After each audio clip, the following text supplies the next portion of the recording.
Happy Monday. Happy Monday. And this is the first week from recovering from Crime Con. It's just been, I feel like that whole week we just kind of lost because I was so exhausted. I agree. That's how I was. I definitely lounged around a lot and then finally got overwhelmed about all the stuff that I needed to accomplish. Yes. Yes. It was like, okay, you had your week off. Now you got to get back into business. Let's Our get week off get that moving. we worked at. Yes. Our But weekend off that we worked at. it was so much fun. So, It was. All right. So, the only really big things we've got is don't forget to become a member of our Patreon or Apple subscriptions now that we're live on it. We've got our first Wines Day episode coming out on that platform this week. yes, it's going to be exciting. We're going to chat about the Brian Schaefer case. Yes, and that's one that we talk a lot about, or a lot of people get confused with the Brandon Lawson case because they're very, very similar, where these two young men just disappeared with no trace. And it's just very interesting. So we're going to chat about that one for a while. Yeah, definitely mind-boggling cases there. What else do we got going on? That's really it. We've nothing until the True Crime Podcast Festival. We may Mhm. have some travel over the summer before then for our Merlot files, but outside of that, nothing until August.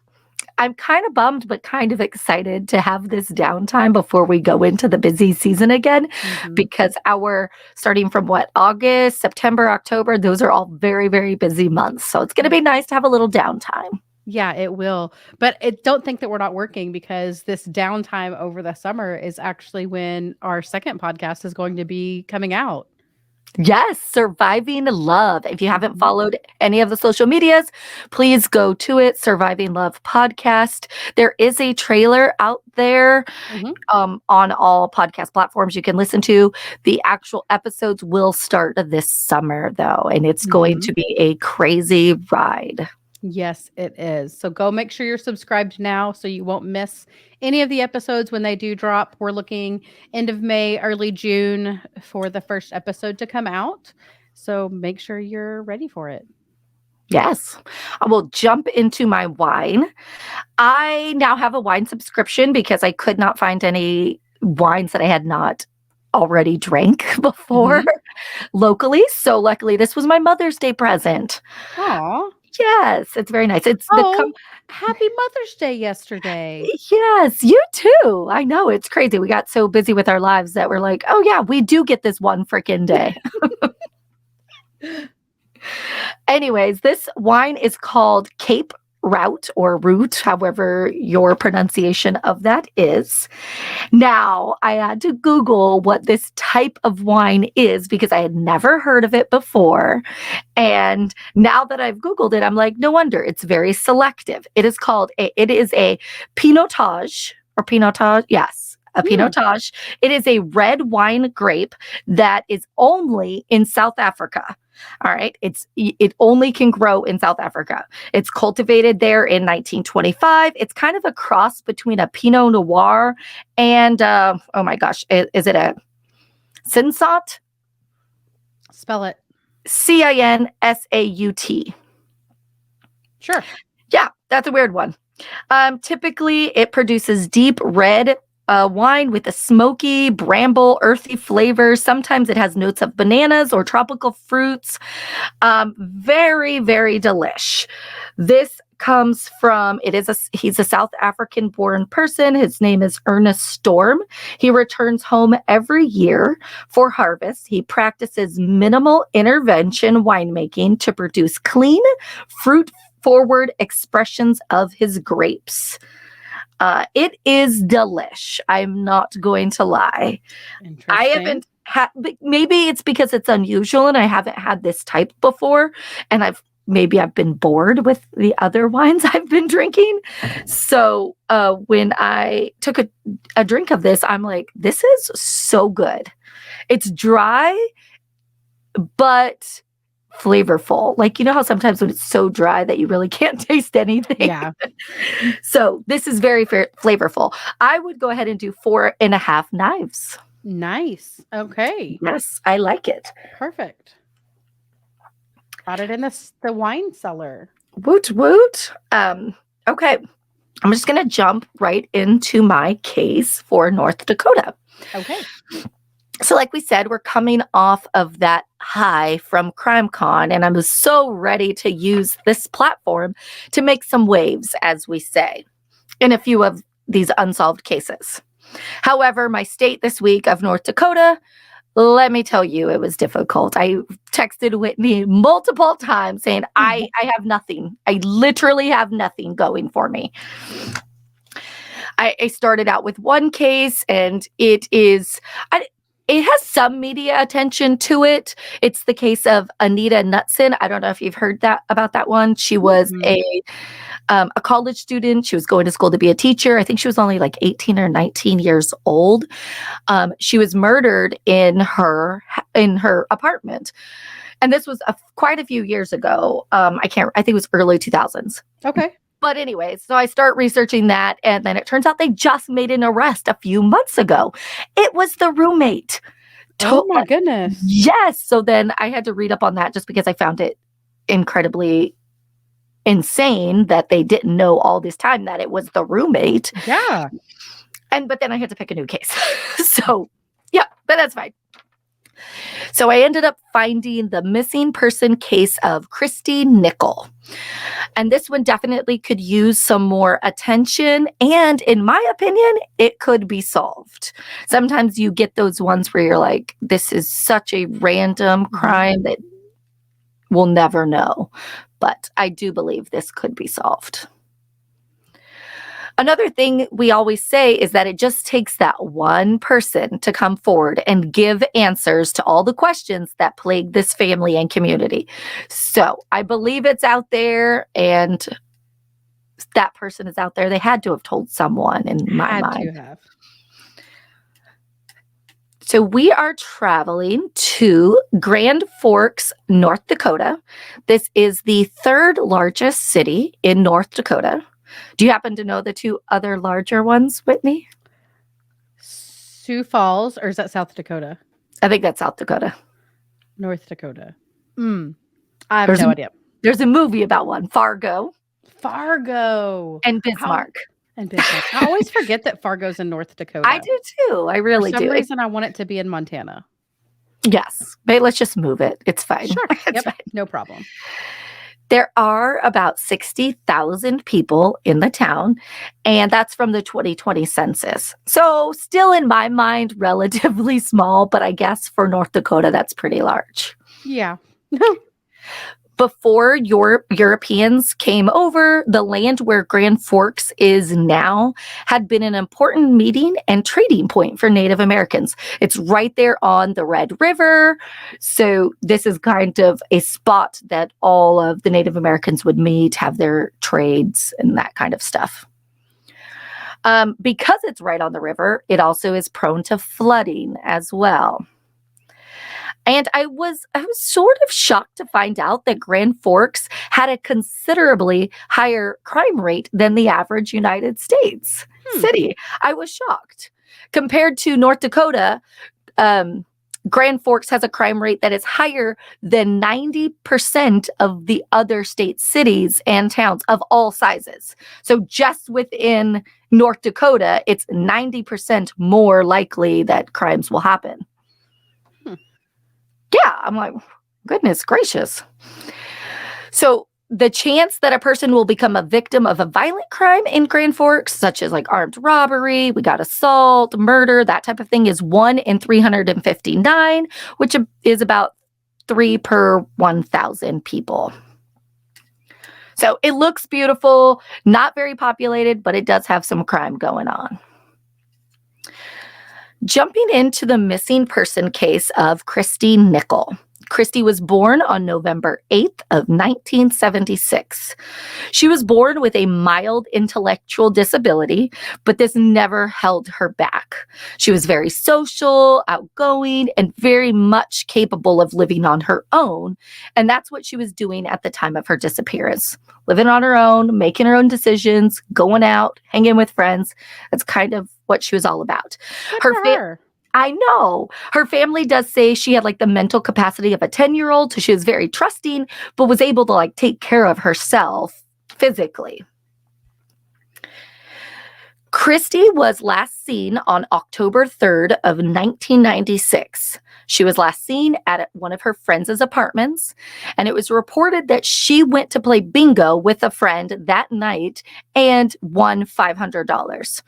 In my mind, this should be an easy thing to corroborate, calling the bingo hall, getting the friend, but it's never been like set in stone that this was one of the last places that she was at. It's just reported. Her father didn't even know she had won $500 until she went missing and some friends started talking about it. And they don't have, I wonder if they have like CCTV or anything at the bingo hall. There has been, I don't know if it's because it took a bit of time before police started looking for her, and that's why they never got any CCTV. I figure at a bingo hall there would be something, some What type year of was it surveillance. again? 1996. Surely. I would think so. But that has never been substantiated 100%. It's just been reported. Well, I would think there would be some sort of security, at least watching the area with it being a location that money is going in and out of. And $500 in 1996, I don't know what that equates to, but Like $16,000 now. But I feel like they'd have to keep some type of record of that at the bare minimum. But I don't know. Or like a receipt book of some sort? Yes, exactly. So she was reported missing a week later after this night, apparently at the bingo hall. But it wasn't the first time that Kristi's father had tried to get her disappearance documented and file that report. A day after he couldn't get a hold of her and he hadn't heard from her, he actually tried to go file a police report, but like so many other times before, police said, hey, wait 72 hours. She is an adult, such and such. And so the family started their own search. They got everyone together they knew, went to all of the places that she would typically frequent, the bingo hall, a couple of places around town that she would go and hang out with friends. They came up with nothing. So it was a week later when they finally went back to police and filed that report. At first, law enforcement believed she vanished on her own. She had $500. She's 19. She did frequently sleep on friends' couches and kind of lived this, she could do whatever she wanted lifestyle. And so they did not suspect foul play in the beginning. And of course, I think this became an issue later on. You know, the first 48, that's a show for a reason, guys. It is. So Mike Nikle, who is Kristi's father, stated they could have done more investigation, but they didn't. If they had taken that report that night, he's talking about the very first night, I could see something happening. But you know, within 24 hours, I mean, you could be anywhere in 24 hours. So he's always been pretty upset and pretty vocal about his thoughts on how police handled his daughter's disappearance right from the beginning. Mm-hmm. There are various reports as well that stated Kristi was telling her friends almost in a bragging manner that she had started dating this guy. And his name was Todd. Okay. Remember that for later on. Okay. This person, if it was true that she really was dating this guy or not, he never came forward. So, like, does that mean he had something to do with it? Or was it something to do with her trusting nature?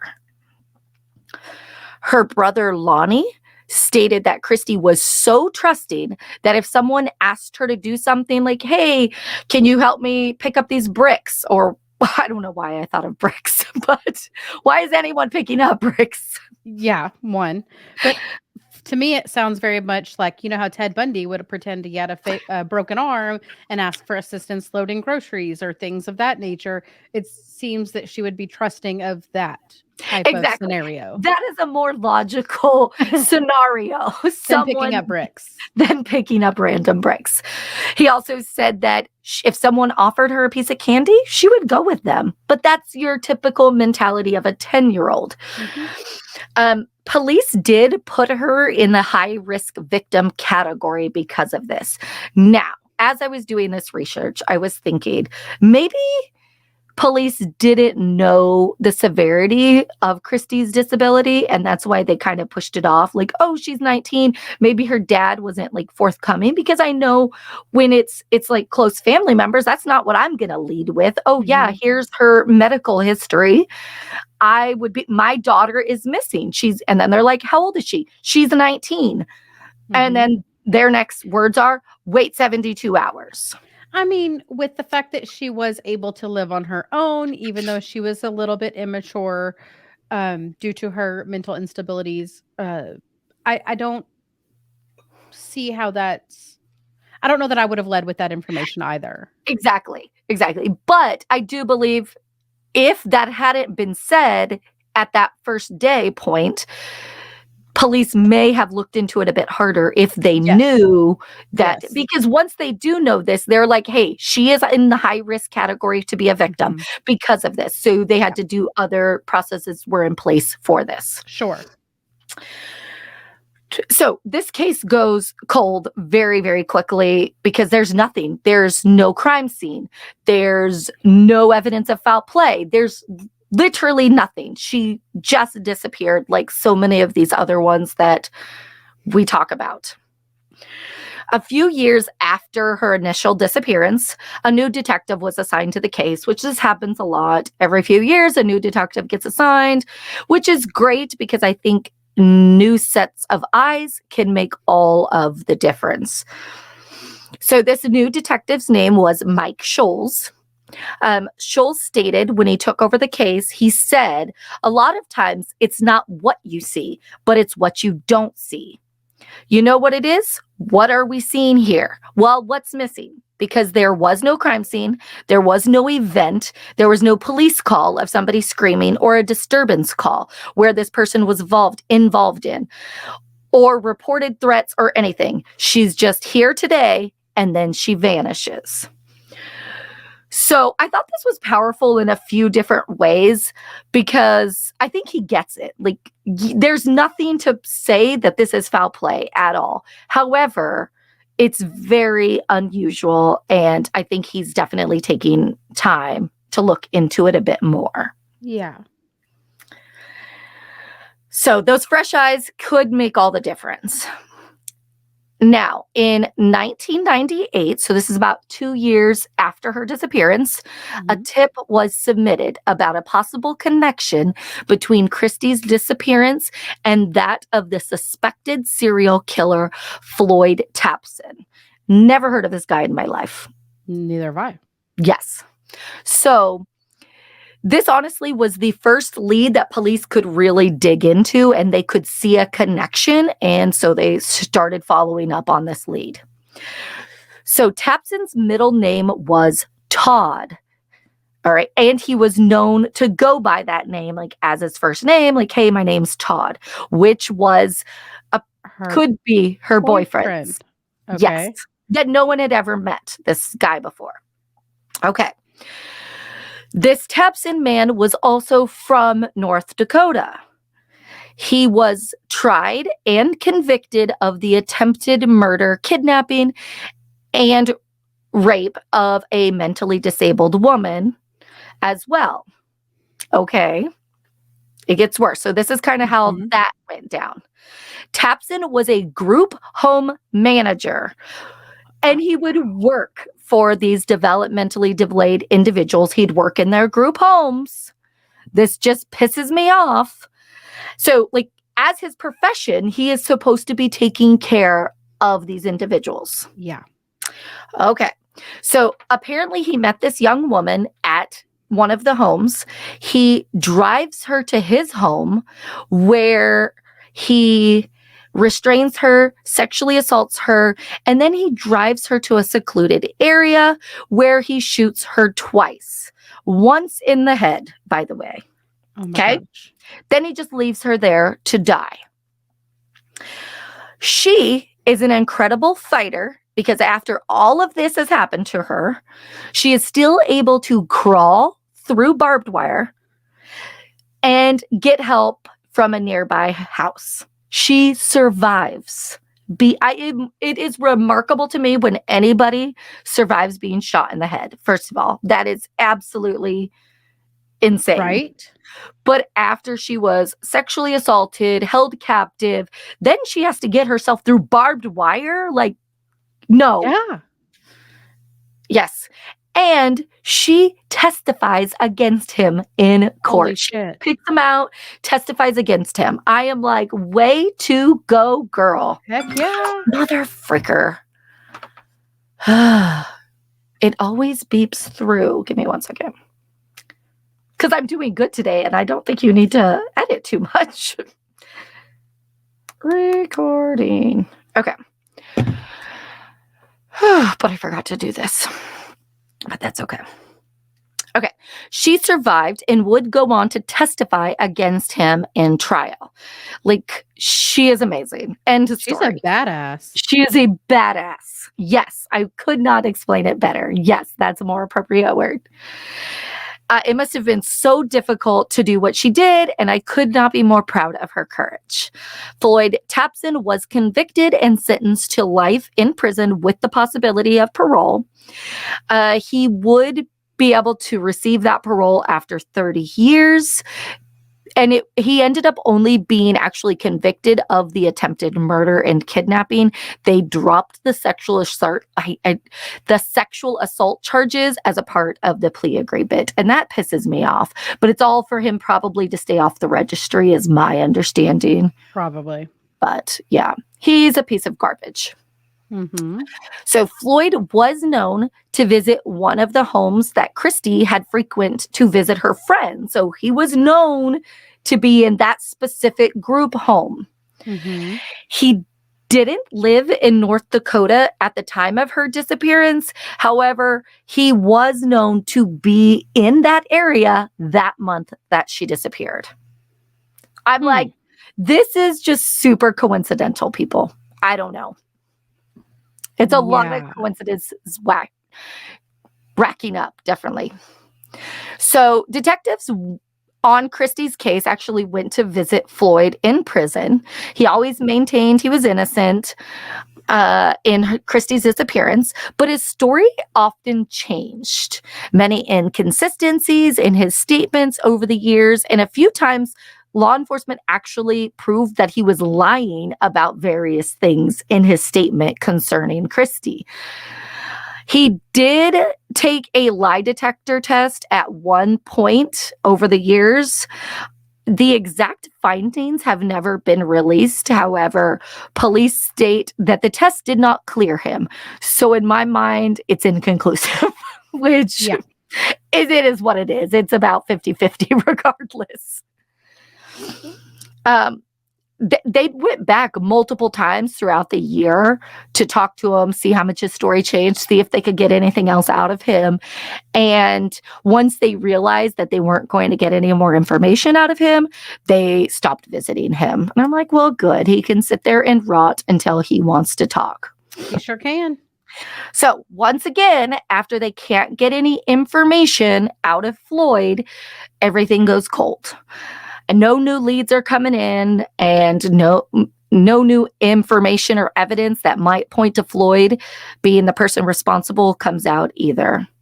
It seems like they cannot catch a break in this case. That is until 2004.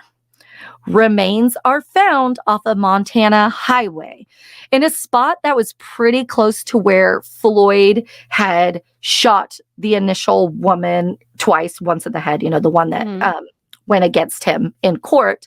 So it wasn't too far from that spot. They find remains. And through the autopsy and forensic testing, they were able to determine that the remains were that of a mentally disabled woman. So of course, she's from this area. They already had their eyes on Floyd. The family was really, really hopeful. And I know that sounds horrible, but they were hoping that they could actually, know what happened to Kristi. However, it did come out that it was not a DNA match. And to this day, those remains have not been identified. Oh. I know. This is just like, what the crap? So I wonder, they need to get in touch with DNA Doe Project. I agree. They really do. So when the writer of Inforum.com, which they wrote probably the most extensive article on Kristi's case that there is out there, because there's not a lot, because nothing really happened in the case, because no one investigated it or anything like that right at first. So it wasn't, it didn't make news or headlines or anything like that, because it was just a 19-year-old that went on her way. So it wasn't reported like crazy. However, in this news outlet, they did amazing. So the writer of this article had asked Kristi's dad if he thought that Floyd Tapson committed his daughter's murder. And he says, I wasn't there, but I would say that the circumstances would indicate that he did. And I would also say that nobody else has surfaced. There isn't any significant circumstantial, physical, or anything else right now. And so that's going against him. But to come right out and say he did it, I don't know for sure. I'm assuming he did, but that's basically an assumption. That isn't 100%. And even with the confession, you still got to prove it. So to say with absolute certainty, there's no way I can say that. Definitely a lot of coincidences in this case of her being one of his victims. Definitely nowhere near enough to even charge him with anything to do with Kristi, let alone get a conviction. And at this point, like the article had stated, yes, a confession would probably be the only thing that would start this case up rolling again, and a confession, and then him telling where her remains are at. I think that's the only way, but it's doable. It's doable. It is doable. If you have any information about the 1996 disappearance of Kristi Nikle, please reach out to the FBI at 612-376-3200. I don't know why it shocked me that the FBI was the listed contact for this, but I love it. Kristi in 1996 was described as a white female. She was about 5 foot 4 inches tall. She weighed about 100 pounds, has brown hair, blue greenish eyes, and would be about 46 years old today. I know. This is just, well, like, she just seems so full of life. She has that huge smile. I don't know, like, it just sucks. Yeah. Because she probably was trusting, and that was a lot of, I don't want theories that she would have went willingly with this person, especially if she thought he was her boyfriend. Absolutely. And then something happened. Or, okay, if it had nothing to do with Floyd, let's say she won the $500 and at the bingo, and someone, crime of opportunity, wanted to rob her. However, I feel like it wouldn't be as planned, and then they would most likely find out about it a lot quicker if that is what went down. But could have. I don't know. It's just definitely, like, it's a sad one that I feel like could be solved. I feel like it could be solved as well, if douchebag would admit it. So maybe we should write him. Let's do it. Yes. We've been saying we wanted to do it. I know. I'm just like, it scares me. It is kind of scary. Yes. But we have a P.O. box. We'll be safe. We'll be fine. We'll be fine. We tough. We'll be fine. We tough. And that is the end of my North Dakota. That was a good one. I know you were worried about not being able to find adequate information, but that was a good one. Yay! I know. I was a bit nervous, and typically I do not like to wait till close to last minute, but this one, it was right up to the starting point of recording, guys. It's fine. All right. So just remember that we will be there for you no matter where. No matter who.